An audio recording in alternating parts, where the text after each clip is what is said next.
दोस्तों, कांग्रेस अध्यक्ष मल्लिकार्जुन खड़गे ने शनिवार को कहा कि राष्ट्रीय स्वयंसेवक संघ यानी आरएसएस को फिर से प्रतिबंध यानी बैंड लगा देना चाहिए, क्योंकि वो देश में कानून व्यवस्था से जुड़ी ज्यादातर गड़बड़ियों में ही लिप्त पाए जाने वाला संगठन है।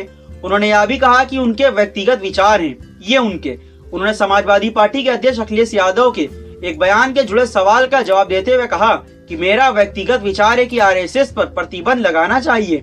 खड़गे ने दावा किया कि देश में कानून व्यवस्था से जुड़ी ज्यादातर गड़बड़ियों के लिए आरएसएस और भाजपा जिम्मेदार है। कांग्रेस अध्यक्ष ने दावा भी किया कि प्रधानमंत्री नरेंद्र मोदी झूठ को सच में बदलने में माहिर हैं। उन्होंने कहा कि पटेल ने भारत के धर्मनिरपेक्ष और लोकतांत्रिक स्वरूप की रक्षा की लिए आरएसएस को प्रतिबंध किया था। उन्होंने आगे ये भी कहा, आप यानी भाजपा हर चीज के लिए कांग्रेस को दोष देती है, तो अपनी करतूत को भी देख लीजिए। खड़गे ने कहा कि सच को जितना मिटाने की कोशिश कर लो या नहीं मिटेगा, आखिर सच सच ही रहेगा।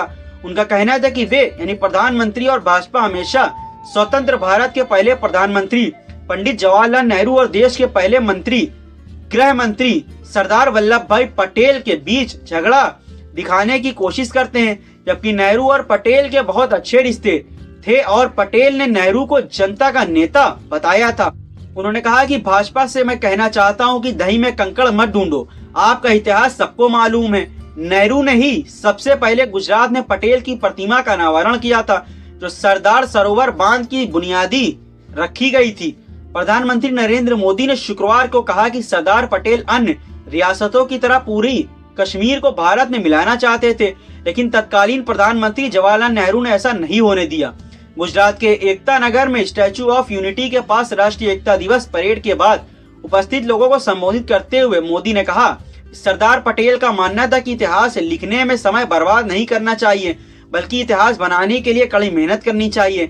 मोदी ने कहा कि सरदार पटेल पूरी कश्मीर का एकीकरण करना चाहते थे, जैसा उन्होंने अन्य रियासतों के साथ किया था, लेकिन नेहरू जी ने उनकी इच्छा पूरी नहीं होने दी।